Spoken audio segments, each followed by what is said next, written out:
The U.S. National Park Service on Monday, April 7th, 2025, appeared to restore its original webpage on the history of the Underground Railroad and Harriet Tubman after it was met with backlash for deleting a prominently featured photo of abolitionist and women's suffragist champion Harriet Tubman, as well as segments of text describing the horrors of slavery.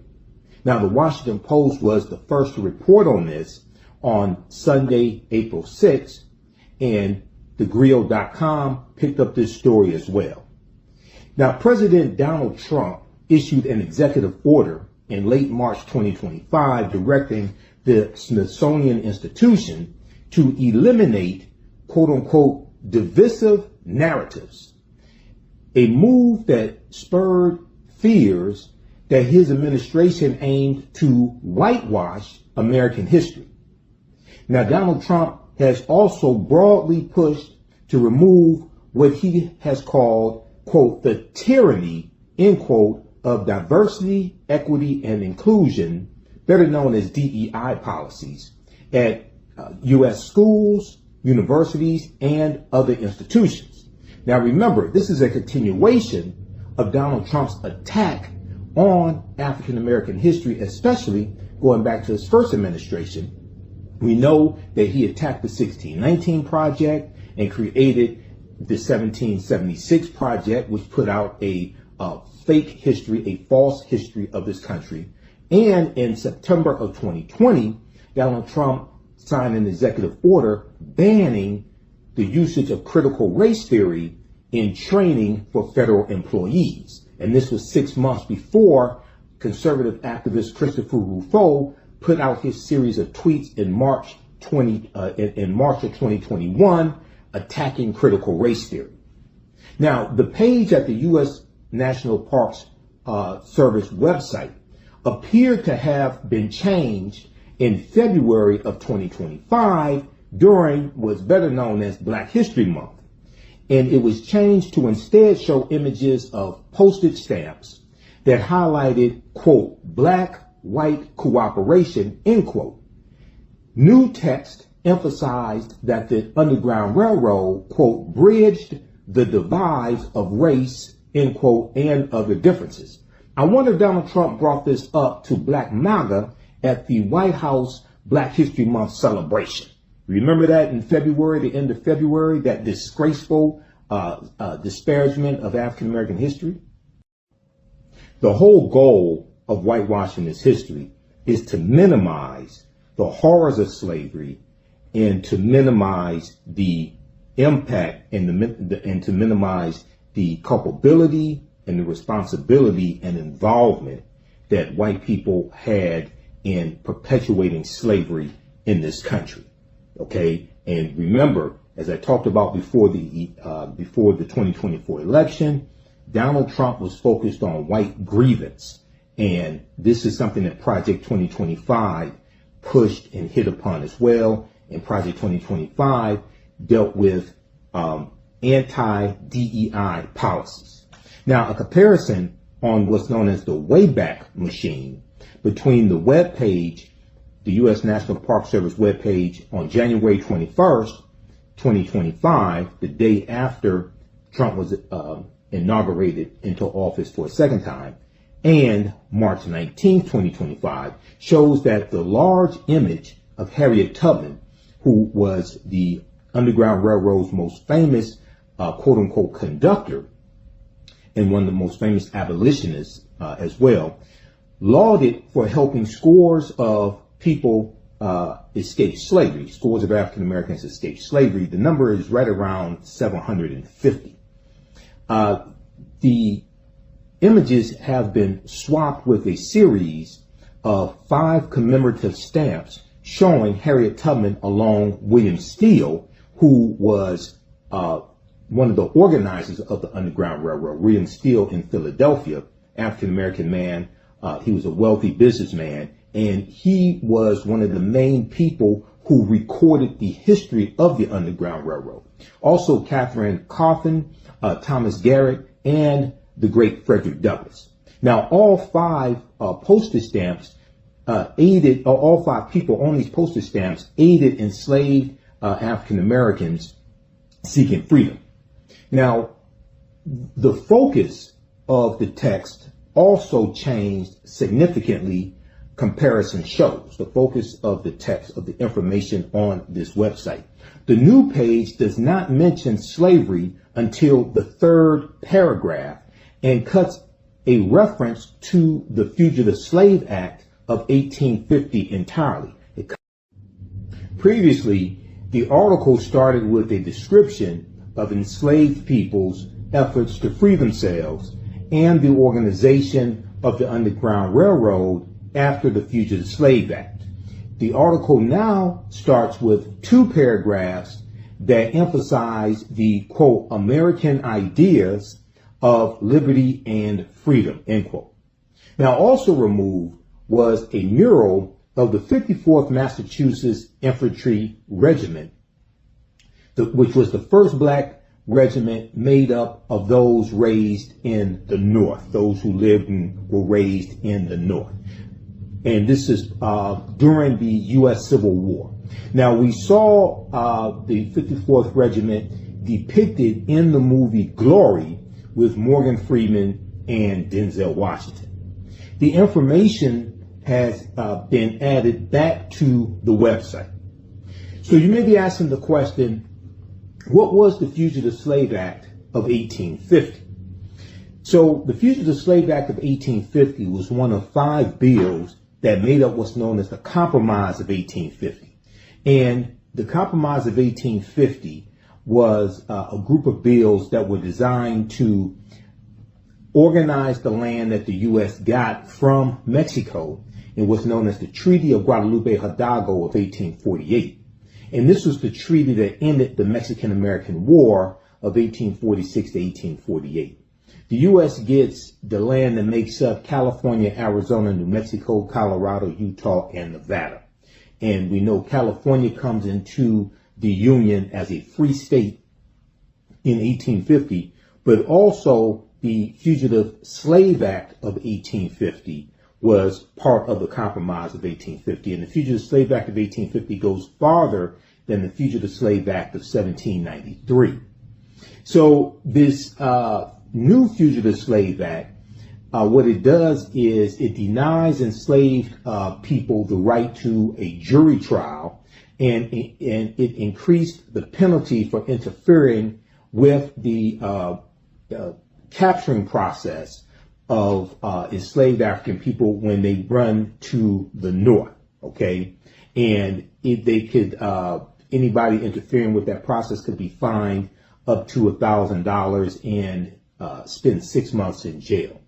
So what this Fugitive Slave Act did, it caused more African Americans to go into Canada, runaway slaves. It caused more of them to go into Canada.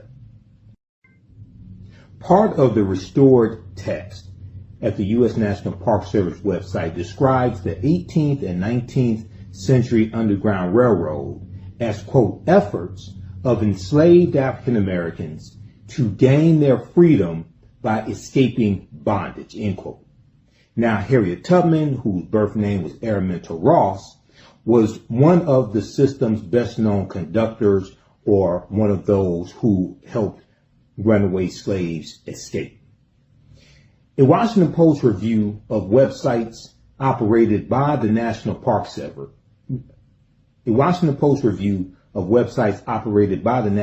Service, among the key agencies charged with the preservation of American history, had found that edits on dozens of pages since Donald Trump's inauguration on January 20th, 2025, softened descriptions of some of the most shameful moments of the nation's past or of the nation's history. Some were edited to remove references to slavery, while some statements on the historic struggle of African Americans for their rights were cut or altered, as were references to present-day echoes of racial division. So we saw in Donald Trump's first term in office He attacked the 1619 Project, as I said before. He banned the use of critical race theory when it came to federal employees. We saw this attack on African American history in his first administration, and then it continued after he left office because we saw the rise of the book bans at the local level. When it came to local school boards, we saw the rise of organizations like Moms for Liberty, etc.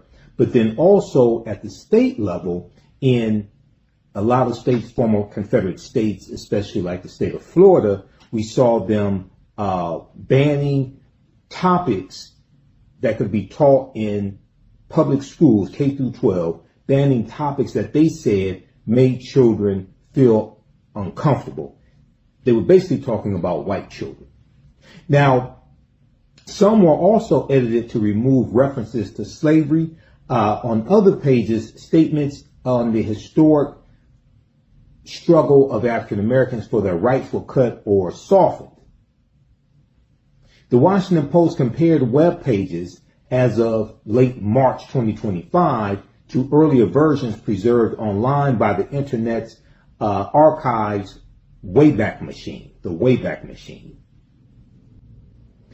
The Washington Post quoted two Park Service employees who spoke on the condition of anonymity because they feared retribution. And they said that political appointees at the Interior Department, which oversees the National Park Service, had directed senior career officials to identify web pages that might need to be changed. And this is based upon Donald Trump's executive order. Now, the page on the history of the Underground Railroad at the U.S. National Park Service website, which prominently highlighted Harriet Tubman's contributions to the abolitionist movement, appears to be in its original form. However, some of the other changes to web pages reported by the Washington Post still appear to be in place. The U.S. National Park Service said in a statement that, quote, changes to the Underground Railroad page on the National Park Service's website were made, quote unquote, without approval from National Park Service leadership nor department leadership. The web page was immediately restored to its original content, end quote, the statement said. Now, in March 2025, an article on the Department of Defense website that highlighted Baseball Hall of Fame hero Jackie Robinson's military service during World War II when he was in the U.S. Army was restored after it was deleted in a broader DEI purge.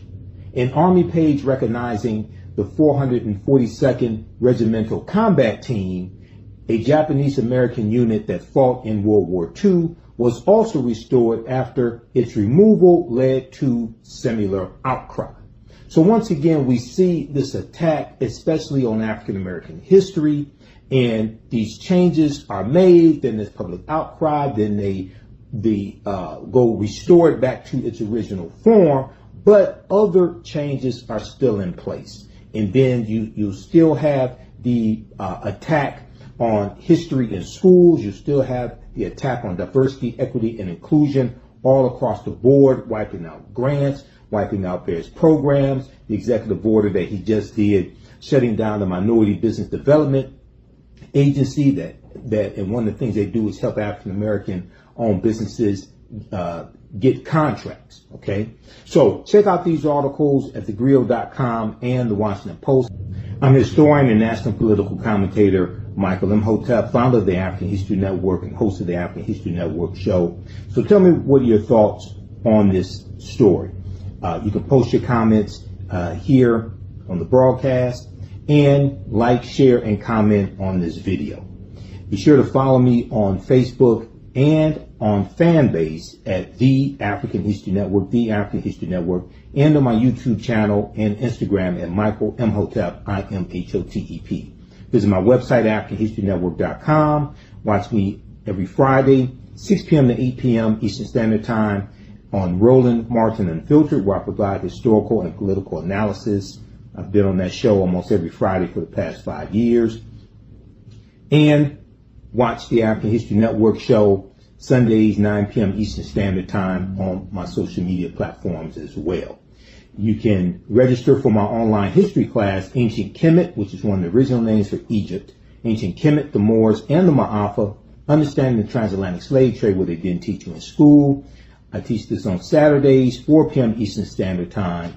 We deal with thousands of years of history and what leads up to the transatlantic slave trade taking place. Okay, so visit my website, AfricanHistoryNetwork.com. We do the sessions live. All the sessions are archived and recorded. You can go back and watch it any time. You can also download my class lesson plan for that class as well. We deal with 80 to 100 articles in the class, and also there are about 200 slides that I've created, and the 15 books that we reference. You don't have to buy any of the books to follow along in class. We show you all the excerpts on the screen. Remember, right now it's correct wrong behaviors, not over till we win. Wakanda forever. We'll talk to you next time. Peace. Here at Sage and Elm, it's a plant thing. Everything is made by hand from plants, from our salves to our soaps, our lotions, our oils. Come shop our over 400 products made by hand from plants just for you, because you deserve the best. Did you know that the Washington Monument is based upon an ancient African structure called a tekken that comes from the mythology of Asar, Arset, and Heru, who the Greeks called Osiris, Isis, and Horus? Did you know that the panther deity Bast in the movie Black Panther and Wakanda Forever comes from an ancient African deity, a neter in ancient Egypt, ancient Kemet, called Bastet? Did you know that there were 17 pyramids found buried underneath Egypt around 2011? Also, the city of Memphis, Tennessee. What's the relationship between Memphis, Tennessee and Memphis in ancient Egypt? I'm historian and national political commentator Michael Imhotep.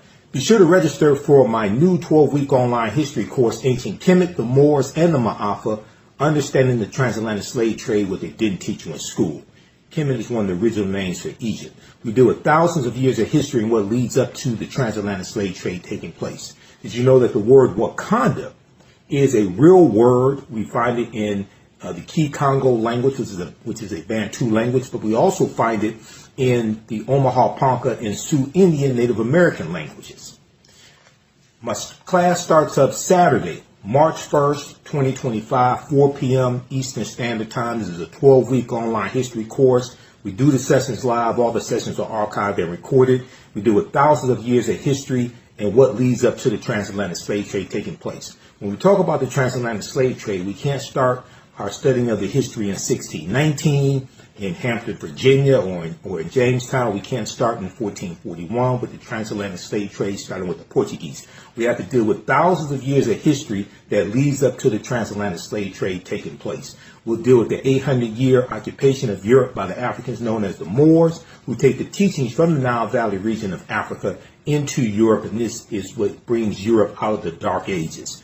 We'll talk about ancient African empires, whether we deal with ancient Nubia, whether we deal with Kush, Kemet, Mali, Songhai, Ghana. This is a 12-week online history course. We deal with 80 to 100 articles. There are 200 slides that I show you in the class. There are video clips. There are 15 books that we reference. You don't have to buy any of the books to follow along in class. It's a very visual class, so we show you all that information right on the screen. The class is PG-13 as well, so you can use this with your children. Download my lesson plan from my website, AfricanHistoryNetwork.com. Register right now. Right now, it's correct strong behaviors, not over till we win. Wakanda forever. AfricanHistoryNetwork.com. We'll see you in class. Peace. Is your child struggling with reading, writing, learning loss, and a culturally irrelevant curriculum? Do you want your child to be outstanding at reading and writing and also take pride in their culture? Then you want Reading Revolution Online. Reading Revolution Online is a web-based reading support program. We serve scholars in grades K through 8, and through our innovative approach, we help them build reading confidence and cultural identity development, equipping them for success in school and life. They learn about Black heroes and sheroes through captioned videos, reading selections, and other activities. Reading Revolution Online is an experience for the whole family. Do it for the culture. Go to readingrevolution.org and get your membership today.